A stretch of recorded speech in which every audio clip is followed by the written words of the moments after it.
Hai guys, balik lagi sama Mimin. Kali ini kita bakal lanjutin alur cerita Kang Kuli lagi. Bagi yang belum lihat part sebelumnya, bisa cek link playlist yang ada di deskripsi.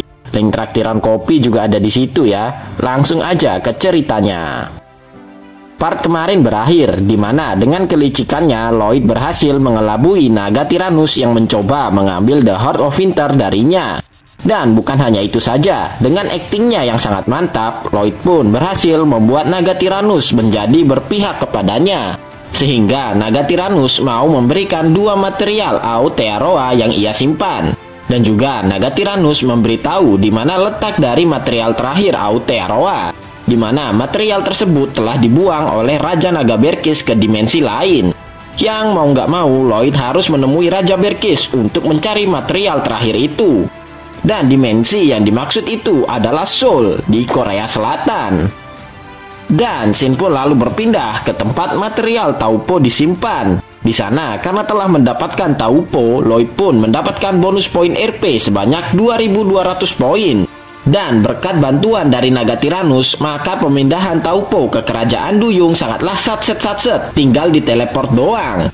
Dan setelah memindahkan Taupo, mereka bertiga pun langsung berteleport menuju sarang naga Tyrannus untuk mengambil dua material lainnya, yaitu Hauraki dan Takapuna. Berkat itu, Lloyd pun mendapatkan bonus poin RP sebanyak 2400 poin plus 2600, kan dua ya. Jadi sekarang total poin RP-nya Lloyd adalah 8555 poin. Naga Tyrannus pun lalu menawarkan kembali untuk memindahkan dua material ini ke kerajaan Duyung. Namun di sana Lloyd pun langsung menolak tawaran dari naga Tyrannus itu dengan sopan. Lloyd berterima kasih atas bantuan naga Tyrannus selama ini. Naga Tyrannus pun heran dan ia berkata kalau hal ini sangatlah mudah baginya. Namun Lloyd lalu membalas bahwa dirinya tidak bisa merepotkan naga Tyrannus lebih jauh lagi dalam masalahnya. Ia meminta naga Tyrannus untuk memperhatikan dirinya saja. Naga Tyrannus pun merasa khawatir karena dirinya tahu kalau si Berkis itu tidak gampang untuk dimintai bantuan. Namun dengan senyum iblisnya, Lloyd pun menenangkan naga Tyrannus karena itu sudah menjadi keahliannya. Naga Tyrannus yang melihat itu pun langsung bergidik ngeri. Ia merasa kasihan dengan Berkis yang harus berurusan dengan manusia semengerikan Lloyd. Dan untuk membawa dua material tersebut, Lloyd pun langsung berteriak untuk memanggil Yongyong. Dan boom! Dengan segera Yongyong pun sudah tiba tepat di hadapan Lloyd. Naga Tyrannus yang melihat kemunculan Yongyong pun menjadi sangat terkejut. Ia tidak mengira kalau Lloyd dapat mengendalikan seekor undead dragon. Ia bergumam kalau Lloyd terus saja memberinya kejutan.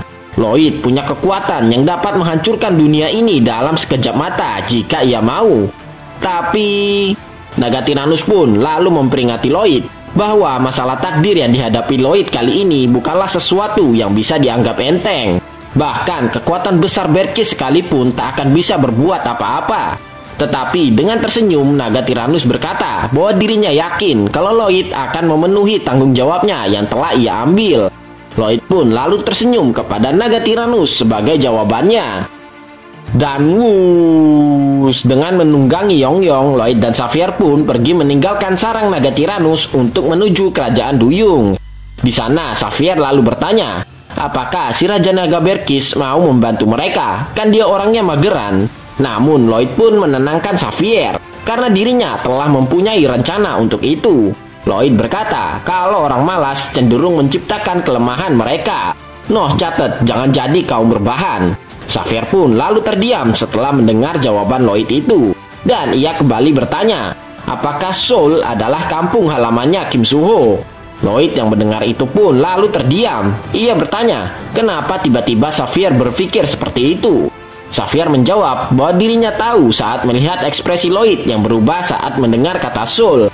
Jadi dia berpikir kalau tempat itu adalah kampung halamannya. Lloyd pun kembali terdiam setelah mendengar perkataan Xavier itu. Namun dengan senyumnya, Lloyd berkata kalau kampung halamannya sekarang adalah wilayah Frontera. Dirinya merasa sangat kangen karena sudah lama tidak pulang.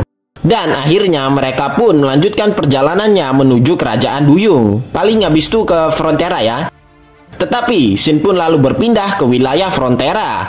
di mana terlihatlah banyak pasukan bersenjata yang sedang mengawasi wilayah tersebut. Dan di saat itu muncullah pemimpin dari pasukan itu.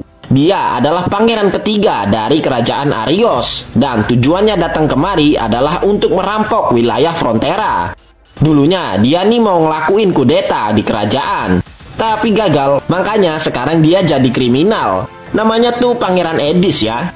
Lalu muncullah bawahan kepercayaan dari Pangeran Edis. Masih nggak tahu ya ini bapak-bapak namanya siapa? Bapak itu berkata, jika mereka bisa merampok dan menguasai wilayah ini, maka Pangeran Edis dapat membangun kerajaan baru yang ia impi-impikan.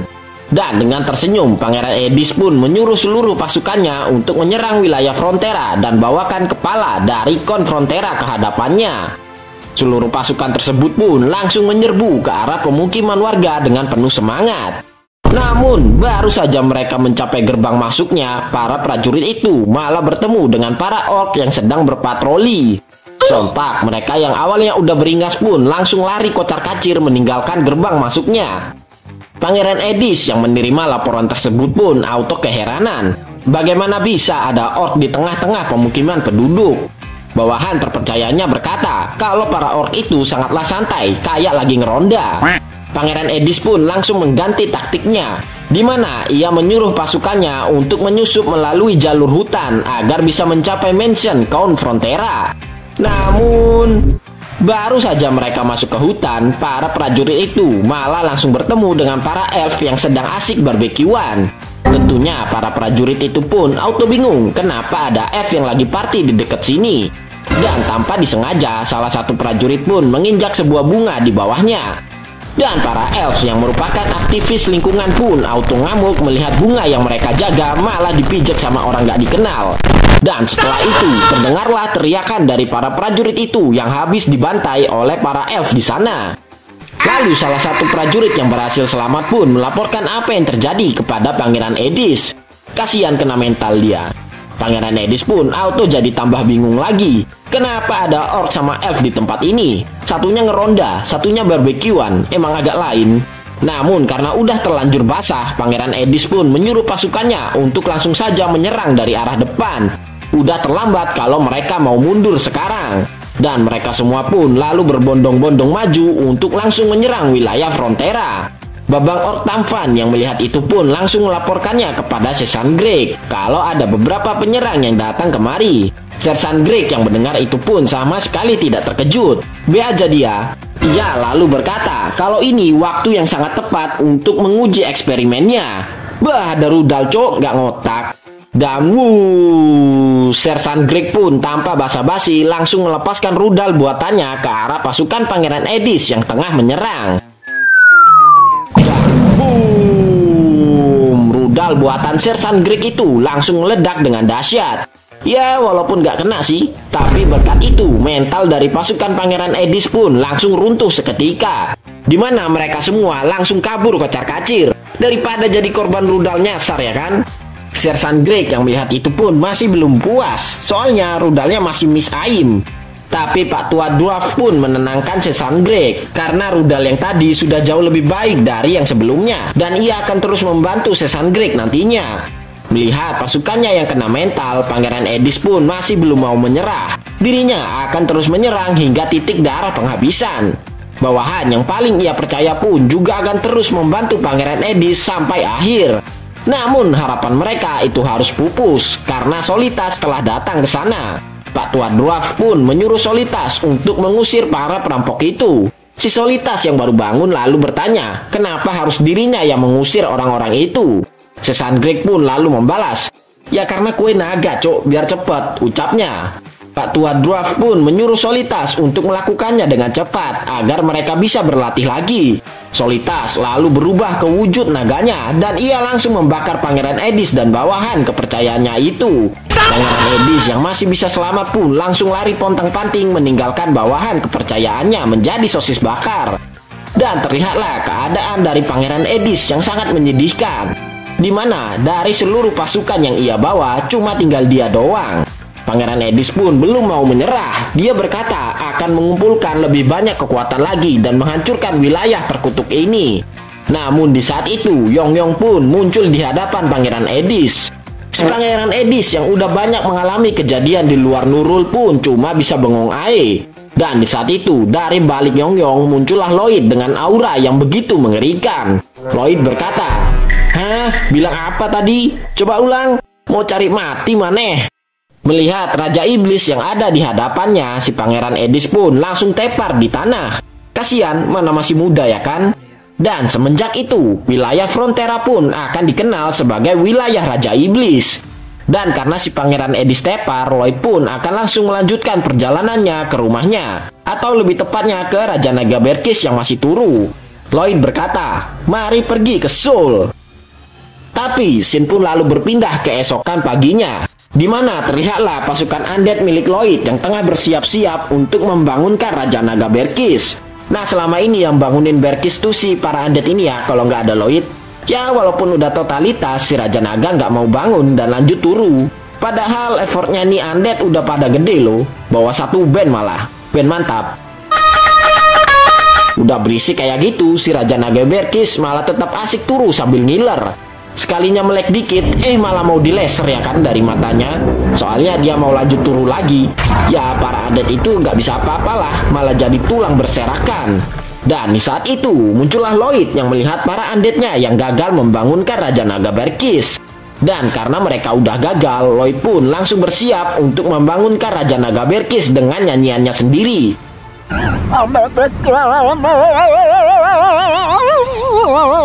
Nyanyian Lloyd itu pun langsung membuat ruangan di sana bergetar, di mana Raja Naga Berkis yang asik turu pun langsung terkejut kena mental. Bahkan Xavier harus memasang pelindung sihir di telinganya supaya nggak jadi budak. Itu aja masih nembus ya kan? Dan setelah Lloyd menghentikan nyanyiannya, terlihatlah semua orang yang berada di sana dalam kondisi yang tidak baik-baik saja. Lloyd lalu bertanya kepada Raja Naga, apakah kondisinya baik-baik saja? Raja Berkis pun berkata kalau dirinya baik-baik saja sebelum Lloyd mengeluarkan nyanyian kayak gitu. Lloyd lalu bertanya lagi, apakah Raja Naga Berkis menyukai alarm dari para undeadnya? Raja Berkis menjawab kalau itu cukup berisik untuk membangunkannya setiap pagi. Namun di saat itu, ia pun lalu teringat sesuatu. Dan ia menjadi sangat panik, karena selama ini dia lupa ngabarin bininya. Yang dia lakuin habis tidur tuh cuma tidur lagi. Ibaratnya kayak kalian, alarm bunyi, bukannya bangun malah alarmnya dimatiin, terus lanjut turu ya kan? Raja Naga Berkis pun marah sama Lloyd. Karena Lloyd malah menghilang gak tahu kemana. Mana susah dihubungi lagi ya kan? Lama banget. Ia pun hendak meleser palanya Lloyd. Namun dengan ekspresi tengilnya, Lloyd berkata, bukankah dirinya telah membangunkan Raja Berkis sesuai janjinya? Dan untuk masalah menghubungi Ratu Naga, ia tidak pernah membuat janji seperti itu. Menghubungi Ratu Naga adalah suatu hal yang harus Raja Berkis lakukan sendiri. Tugasnya itu coba membangunkan Raja Naga saja tiap pagi. Raja Berkis yang mendengar itu pun langsung terdiam seketika. Ia lalu merengek karena nggak tahu harus ngapain. Kalau gini bininya bakalan ngambek terus ya kan? Namun di saat itu Lloyd pun langsung menawari Raja Berkis suatu hal. Si Berkis yang mendengar itu pun langsung jadi excited. Ia bertanya apakah Lloyd memiliki rencana. Lloyd berkata, bagaimana kalau mereka membuat adegan seolah-olah Raja Naga Berkis itu sangatlah sibuk, di mana ia harus menangkap seorang penjahat dari dimensi lain yang terus membuat ulah di mana-mana, sehingga membuatnya lupa untuk mengabari sang ratu. Dan penjahatnya itu adalah aku, ucap Lloyd dengan wajah yang sangat gilani. Raja Berkis yang awalnya bengong pun langsung tersenyum lebar mendengar ide dari Lloyd itu. Dan dengan bersemangat, ia pun memuji ide dari Lloyd. Dengan ini, bukan hanya mendapatkan maaf dari istrinya, ia pasti akan juga dipuji oleh istrinya. Lloyd pun membenarkan perkataan Raja Berkis. Lloyd menambahkan bahwa Raja Berkis boleh mengikatnya di hadapan ratu nanti, biar tambah real ya kan? Dengan tersenyum, Lloyd berkata kalau dirinya akan menjadi penjahat yang sangat sempurna. Xavier yang mendengar itu pun bergumam, kalau si Lloyd ini memanglah penjahat asli, bukan acting ini mah. Lloyd pun lalu tersenyum memberikan isyarat kepada Raja Berkis. Raja Berkis yang melihat itu pun mengerti apa yang dimaksud Lloyd. Dengan sedikit males-malesan, ia pun lalu bertanya apa yang diinginkan Lloyd sebagai hadiahnya. Lloyd yang mendengar itu pun pertama-tama berterima kasih kepada Raja Berkis. Dan ia pun lalu mengajukan sebuah permintaan, di mana Lloyd meminta Raja Berkis untuk membantunya mencari Kiaroa di Seoul. Raja Berkis yang mendengar itu pun sempat kebingungan. Namun ia pun lalu teringat bahwa Kiaroa adalah material dari Aotearoa yang ia lempar ke Soul. Lloyd yang melihat itu pun kesal. Bisa-bisanya si Raja Berkis udah tahu kalau Aotearoa udah hancur tapi nggak ngomong-ngomong. Raja Berkis pun berkata kalau dirinya bisa mengirim Lloyd ke sana. Tetapi kemungkinan Lloyd akan diteleport ke lokasi yang berbeda. Namun untuk itu ia akan memberikan Lloyd sesuatu agar bisa menuntunnya. Dan jeng-jeng, anjing pendeteksi. Dengan alat ini, maka Lloyd akan dapat menemukan Kiaroa. Melihat bentukan benda itu yang Kiowo, Lloyd pun bertanya, memangnya selera naga begini ya? Gak ada garang-garangnya? Dan Raja Berkis pun menjawab, ya nggak tahu kalau naga lain mah, kan ini punya aku. Dan ia pun lalu mengeluarkan tongkat yang dapat membuka gerbang antar dimensi. Tongkat kemana saja? Raja Berkis pun langsung mengucapkan mantra untuk membuka gerbang dimensi. Soul, teng neng neng neng. Terbukalah dan plok. Raja Berkis pun menjatuhkan tongkat itu ke lantai. Dan keluarlah sebuah gerbang dimensi dari lantai tersebut. Lloyd yang melihat prosesnya yang gak ada keren-kerennya pun langsung kecewa berat. Namun Sapphire pun menyuruh Lloyd untuk mulai membiasakan dirinya sekarang. Lloyd dan Sapphire pun lalu mulai memasuki gerbang dimensi itu. Raja Berkis berkata kalau gerbang ini adalah sihir pulang pergi, di mana Lloyd dan Sapphire cukup berdiri di lingkaran sihir di Soul, maka mereka akan kembali ke dunia ini. Sebelum mereka pergi, Raja Berkis pun bertanya apakah Soul adalah kampung halamannya, dan Lloyd pun membenarkannya. Raja Berkis memperingati Lloyd untuk tidak mencari tubuh aslinya. Ya karena seharusnya tubuhnya si Lloyd itu udah tidur nyenyak. Gak tahu nih maksudnya mati apa bagaimana. Karena jika sampai mereka terlalu dekat, maka itu bisa menyebabkan kehancuran bagi segalanya. Lloyd yang mendengar peringatan itu pun cuma ngangguk-ngangguk doang. Dan scene lalu berpindah, di mana terlihatlah Sapphire dan Lloyd yang telah berhasil tiba di Soul. Di sana Sapphire bergumam, karena ini adalah kampung halamannya, pastinya Lloyd bakalan gak mau pulang. Dan jika itu terjadi, maka ia akan memaksa Lloyd menggunakan jalan kekerasan. Namun di saat itu, Sapphire pun merasakan sesuatu hal yang janggal. Dan setelah memeriksanya, Sapphire pun menyadari bahwa mana di dalam tubuhnya telah hilang sepenuhnya. Ia tidak dapat menggunakan mana di dunia ini.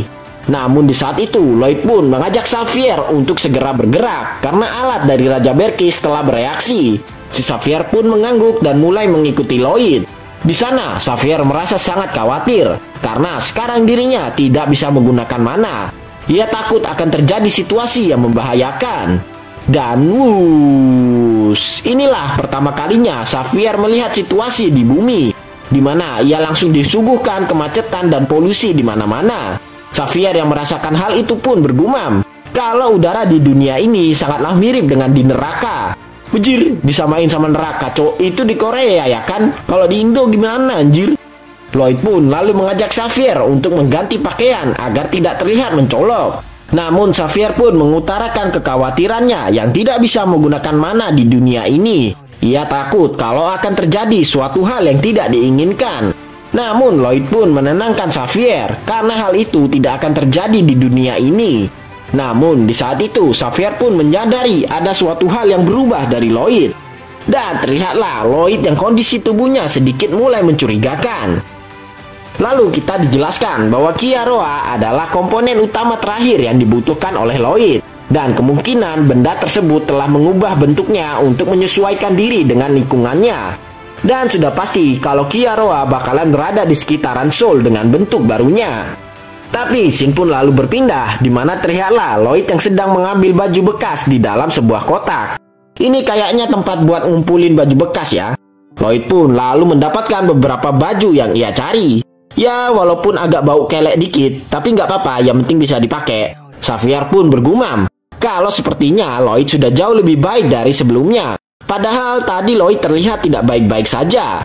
Namun baru saja Sapphire ngomong gitu, si Lloyd kumat lagi. Di mana ia pun memegangi dadanya yang terasa sakit. Sontak Sapphire yang melihat itu pun menjadi terkejut. Namun di saat itu muncullah seseorang yang memergoki asi Lloyd dan Sapphire itu. Dan parahnya lagi, orang tersebut adalah seorang polisi. Kita panggil aja Mang Jajang ya. Mang Jajang pun memarahi Lloyd dan Sapphire yang ngubek-ngubek tong baju bekas seenaknya. Melihat itu, Lloyd pun langsung memarahi Xavier yang gak becus jaga sekitar. Padahal udah diwanti-wanti ya kan? Si Xavier pun cuma bisa minta maaf atas keteledorannya tadi. Mang Jajang pun bertanya, apa yang dilakukan Lloyd dan Xavier? Apakah mereka berdua nih lagi nge-cosplay apa bagaimana? Ia pun mengajak Lloyd dan Xavier untuk pergi dulu ke kantor polisi buat ditanya-tanya. Namun si Lloyd pun langsung menghampiri Mang Jajang. Lloyd berkata kalau Mang Jajang salah paham atas kejadian ini. Lloyd mengaku kalau dirinya adalah petugas dari pengepul baju. Karena itu dia ngorek-ngorek tongnya tadi. Namun Mang Jajang bukanlah orang yang langsung percaya gitu aja. Ia pun meminta Lloyd untuk menghubungi perusahaannya sebagai bukti. Ya kali petugas perusahaan bajunya kayak gitu, ucap Mang Jajang. Melihat triknya yang gagal, Lloyd pun langsung mengeluarkan jurus terakhirnya agar bisa lolos dari masalah ini. Ya, jurus pamungkas kalau ketemu polisi. Ini Pak, ada gocap. Dan sling, Mang Jajang pun langsung terpaku saat melihat Lloyd mengeluarkan beberapa biji emas dari kantongnya. Gocapnya emas ya kan? Dengan tersenyum, Lloyd berkata, ini Pak, ada sedikit rezeki, bisalah beli nasi padang buat makan siang. Kembaliannya cukup kok, beli mobil sama DP rumah mah. Mang Jajang yang disodori emas oleh Lloyd pun sempat terdiam sesaat. Namun tanpa disangka-sangka, Mang Jajang pun langsung mengeluarkan borgol miliknya. Ia berkata akan menangkap Lloyd karena mencoba menyuap dirinya. Dasar cosplayer burik, ucap Mang Jajang. Bah, nggak kayak di sini ya kan? Lloyd pun sontak terdiam setelah mendengar respon dari Mang Jajang yang agak lain. Memangnya ada yang kayak begini ya? Mengetahui itu, Lloyd pun langsung melempar emasnya ke udara untuk mengalihkan perhatian si Mang Jajang. Dan benar saja, Mang Jajang pun langsung berlari untuk mengambil emas-emas itu. Sementara Lloyd dan Xavier langsung ngacir pergi dari sana. Lloyd menjadi sangat kesal. Gak di sini, gak di dunia lain, dia tetap dipanggil burik ya kan? Xavier pun bertanya, memangnya hal begituan penting sekarang? Dan sementara itu, terlihatlah Mang Jajang yang sedang memunguti emas yang dilempar Lloyd. Kayaknya mulai tergoda bisikan setan Mang Jajang ya. Si Mang Jajang pun merasa kecewa dengan dirinya sendiri. Kenapa ia malah lebih memilih mengambil emas-emas ini ketimbang menangkap si Lloyd? Padahal menjadi polisi adalah impiannya sejak dulu. Dan sekarang ia malah menodai impiannya sendiri. Dan dengan penuh dendam, Mang Jajang pun berkata kalau ia akan menangkap dan menjobloskan Lloyd dan Xavier ke penjara. Bersiaplah kalian cosplayer burik dan turis tampan, ucapnya. Tapi emasnya itu masih dibawa, gimana ceritanya itu? Dan pengejaran terhadap Lloyd pun dimulai. Dimana karena mukanya yang burik, si Lloyd pun dapat dengan mudah ditemukan oleh para kepolisian. Bahkan saking gampangnya, Pak Polisi pun langsung tahu kalau itu Lloyd dari belakang aja. Si Lloyd pun sontak protes, padahal si polisi belum lihat mukanya. Gimana ceritanya bisa tahu ya kan? Pak Polisi itu menjawab kalau bagian kepala belakang Lloyd itu sama buriknya kayak mukanya. Sungguh kasihan. Si Lloyd dan Xavier pun terus berlari menghindari para polisi itu yang mengejar mereka.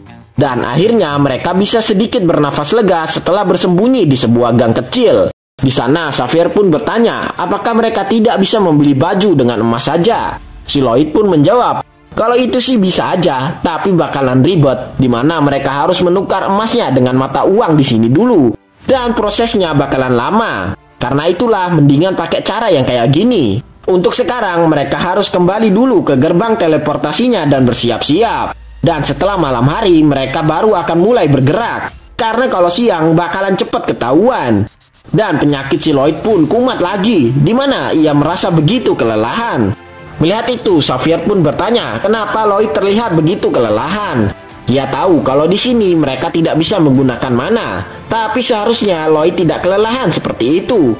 Apa ada yang salah terhadap tubuhnya? Tanya Xavier. Namun sambil beranjak, Lloyd berkata kalau dirinya baik-baik saja. Ini cuma pengaruh dari udara yang buruk di sini. Dan scene pun lalu berpindah ke malam harinya, di mana Lloyd dan Xavier sudah menyamar menggunakan baju yang mereka ambil tadi siang. Dan anjing pemberian Raja Betkis sudah menunjukkan letak Kiaroa berada. Dan anjing itu menunjuk ke arah Namsan Tower. Si Lloyd pun kebingungan, masa ia harus bawa tower segede gaban kayak gitu ya kan? Namun tiba-tiba di belakangnya muncullah dua polisi yang mencari keberadaan Lloyd. Polisi itu berkata, wah kalau cosplayer burik belum nemu nih, tapi nih ada orang di depanku, kepala belakangnya burik juga nih. Dan si Lloyd dan Xavier pun langsung kabur setelah para polisi itu mencurigai mereka. Si Lloyd jadi tambah kesal, karena dengan begini maka ia tidak akan bisa memasuki Namsan Tower dari jalur depan. Dan mau nggak mau ia harus lewat jalur pegunungan. Si Xavier pun protes dengan wajah buriknya Lloyd itu. Padahal udah ditutupin berlapis-lapis, tapi keburikannya masih aja kelihatan. Si Lloyd pun ngegas balik, karena dirinya sendiri aja kagak tahu kok bisa kayak gini.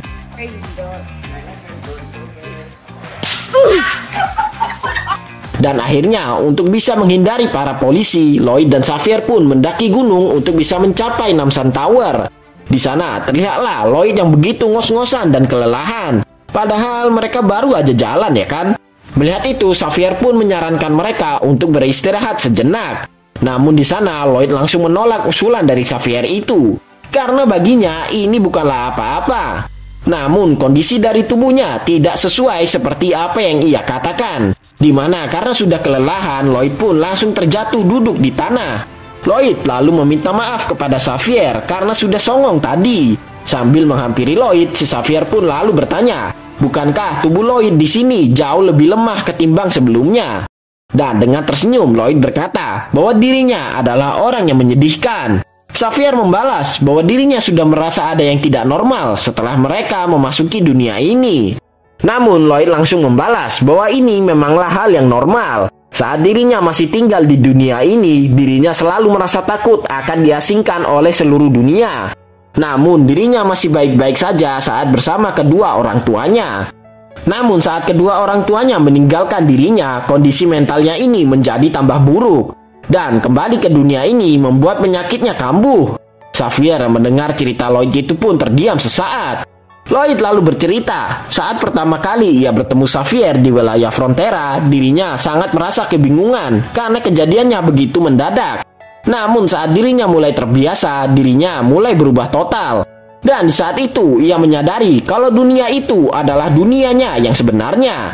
Namun kenyataannya inilah sosok aslinya, di mana tidak ada yang istimewa darinya. Ia hanyalah seseorang yang memiliki penyakit mental. Xavier pun bertanya, apakah di dunia ini Lloyd terus menyalahkan dirinya sendiri dan duduk terpaku seperti ini?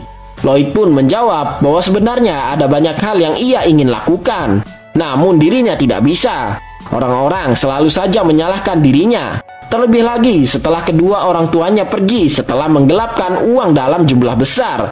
Lloyd mengeluh bagaimana bisa kedua orang tuanya pergi begitu saja meninggalkan anaknya. Terlebih lagi orang-orang selalu saja menyalahkan dirinya tanpa tahu penyakit apa yang ia alami. Lloyd berkata seharusnya ia tidak berhenti menunjukkan kepada kedua orang tuanya kalau ia adalah anak yang berharga. Dan dengan meneteskan air mata, Lloyd menambahkan bahwa dirinya sudah bekerja keras dan belajar setiap hari agar dirinya bisa membuktikan hal tersebut kepada kedua orang tuanya. Xavier pun lalu mendekati Lloyd. Ia berkata kalau tidak ada yang salah dari tindakan Lloyd itu. Dan ia bertanya, memangnya siapa yang menyuruh Lloyd untuk memikul semua tanggung jawab itu? Lloyd lalu membalas bahwa dirinya sendirilah yang mengambil semua tanggung jawab itu. Jika ia tidak mengambilnya, maka dirinya bukanlah siapa-siapa. Xavier yang mendengar itu pun lalu terdiam. Dan sambil beranjak pergi, Xavier berkata bahwa tidak ada yang perlu dikhawatirkan. Baik di benua Laurasia ataupun di Seoul, Lloyd adalah orang yang sama.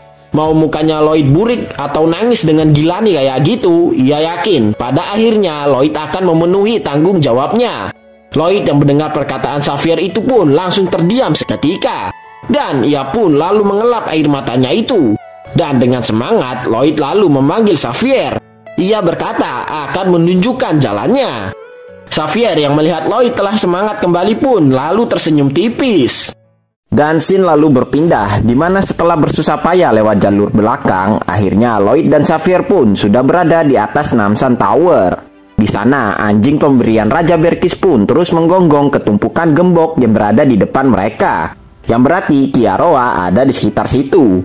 Lloyd yang melihat itu pun masih ragu-ragu. Masa Kiaroanya berubah jadi salah satu gembok cinta di sini? Kan repot kalau dicek satu-satu. Oh ya, Namsan Tower tuh terkenal ya di Korea, jadi objek wisata gitulah. Nanti dijelasin kok. Oke lanjut. Namun ternyata anjing dari Raja Berkis itu bukanlah menggonggong ke arah gembok-gembok tersebut. Namun yang ia tunjuk adalah pagar dari gembok-gembok itu yang tergantung. Lloyd pun akhirnya yakin kalau pagar tersebut adalah Kiaroa yang ia cari. Tapi bisa-bisanya si Kiaroa berubah menjadi pagar di sini. Untungnya di Korea, kalau di Konoha pasti udah dikiloin ya kan? Xavier yang nggak tahu gembok itu apaan pun bertanya kepada Lloyd, memangnya benda apa yang bergelantungan itu? Nah, Lloyd lalu menjelaskan bahwa orang-orang menyebut gembok itu sebagai gembok cinta. Dan Namsan Tower adalah objek wisata yang sangat terkenal di Korea, seperti yang Mimin bilang tadi. Nah, umumnya para pasangan kekasih yang berkunjung ke tower ini akan membuat janji untuk saling mencintai selamanya dengan cara menggantungkan gembok di pagar tower ini. Ya begitulah, pasti pernah denger kan? Harapannya tuh biar cinta mereka abadi kayak gemboknya yang udah dibuang kuncinya. Begitu, oke lanjut. Di sana Xavier pun lalu bertanya, apakah mereka harus bersembunyi dulu sampai subuh? Karena akan sulit bagi mereka untuk membawa pagarnya jika banyak orang seperti sekarang. Namun Lloyd lalu menjawab bahwa dirinya sendiri juga bingung harus bagaimana. Sontak Xavier yang mendengar itu pun terkejut. Di mana terlihatlah Lloyd yang tengah memperhatikan orang-orang yang berada di sana. Lloyd lalu teringat kenangannya dulu bersama kedua orang tuanya, di mana ia pernah kemari dan menggantungkan gembok yang sama. Lloyd lalu berkata kepada Xavier bahwa gembok-gembok ini bukanlah gembok sembarangan. Gembok ini adalah sebuah kenangan sekaligus janji, di mana dulu saat ia merindukan kedua orang tuanya, Lloyd selalu datang ke tower ini dan berharap bahwa mereka bisa bertemu lagi. Xavier yang mendengar curahan hati Lloyd itu pun hanya terdiam dan mendengarkannya saja. Lalu ujung-ujungnya karena galau, akhirnya Lloyd dan Xavier pun cuma duduk-duduk doang di sana. Xavier pun mengutarakan isi hatinya yang jujur, senang bisa datang ke dunia ini. Lloyd yang mendengar itu pun bertanya, memangnya kenapa Xavier bisa senang? Xavier menjawab bahwa dirinya merasa senang bisa mengetahui sosok asli dari Lloyd saat masih di dunia ini. Namun Lloyd lalu membalas, bukankah asalkan wilayah Frontera selamat, bentukan asli dari dirinya bukanlah masalah? Xavier menjawab, memang hal tersebut tidaklah penting, tetapi ia hanya penasaran saja. Lloyd pun lalu mengingatkan Xavier kalau mereka ini cuma rekan bisnis, jadi jangan agak lain ya. Lloyd pun lalu kembali galau apa yang harus ia lakukan terhadap gembok-gembok tersebut. Kan gak bisa dirusak gitu aja. Soalnya itu kan janji dan kenangan milik orang lain. Sebagai seorang manusia, bagaimana ia bisa melakukan hal tersebut? Perasaan bahagia saat menggantungkan gembok itu bersama pasangan terkasih. Rasa cinta yang ingin saling dijaga selamanya, selalu bersama selamanya. Bentar, aku kan jomblo, mana pernah ngerasain yang begituan, ucap Lloyd yang baru nyadar kalau dia Jonas. Lloyd pun lalu memanggil Xavier. Xavier yang lagi bengong pun tentunya langsung menoleh ke arah Lloyd. Dan tanpa ia sangka-sangka, terlihatlah Lloyd yang dengan wajah beringasnya berkata kalau ia akan resign jadi manusia. Xavier yang melihat itu pun sontak terkejut. Dia kebingungan sendiri kenapa tiba-tiba si Lloyd jadi emosian. Namun dengan tersenyum tipis, Xavier bergumam kalau muka yang kayak beginilah yang cocok dengan Lloyd. Dan dengan wajah yang penuh berurat emosi, Lloyd pun memerintahkan Xavier untuk langsung menggotong pagarnya saja. Bodoh amat sama gembok-gembok tai kucing itu, ucap Lloyd. Xavier pun langsung tersenyum lebar dan mengiyakannya. Sudah ketularan Xavier. Minggir, tukang servis mau lewat, ucap Lloyd yang langsung menerobos kerumunan orang-orang. Siap, angkat, dan clop, pagar itu pun berhasil dicabut oleh Xavier dan Lloyd. Lalu sambil menggotong pagar tersebut, Lloyd berkata kalau mereka akan melakukan pemeliharaan pagar. Tapi karena di sini penuh akan orang, jadi mereka akan membawanya ke bengkel dulu. Namun baru saja mereka berdua mau keluar, tiba-tiba muncullah Mang Jajang yang menghalangi jalan Lloyd dan Xavier. Dan terlihatlah Mang Jajang yang sekarang bersama dua temannya, dan mereka adalah trio lawak. Bersiaplah untuk melawan keadilan, ucap Mang Jajang. Lalu dengan kekuatan MC kayak di anime, mereka bertiga pun menyatukan kekuatan. Dengan kekuatan petir, kami akan memusnahkan kejahatan. Taser gun. Dan piu, Mang Jajang pun menembakkan pistol listriknya ke arah Lloyd dan Xavier.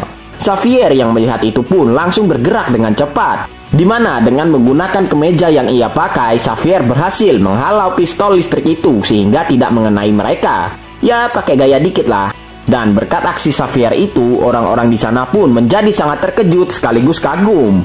Mereka tidak mengira kalau Xavier yang merupakan pencuri pagar bisa bergerak seperti itu. Apalagi ditambah dengan ketampanan wajah Xavier yang good looking. Udah pasti pada kesemsem ya kan? Apalagi woman, lihat nih. Dan akhirnya ketampanan Xavier itu menjadi buah bibir di sosial media.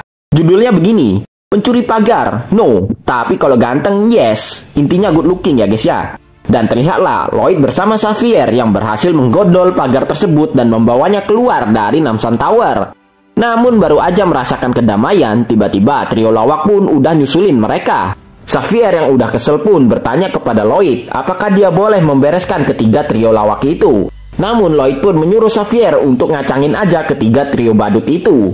Lloyd berkata kalau trio lawak itu nggak akan bisa nangkep mereka karena mereka berdua adalah seorang kuli bangunan dan master pedang. Dan dengan kecepatan tinggi, Lloyd dan Xavier pun langsung kabur dari sana. Sontak trio lawak itu pun jadi shock melihat Xavier dan Lloyd yang bisa ngacir secepat itu.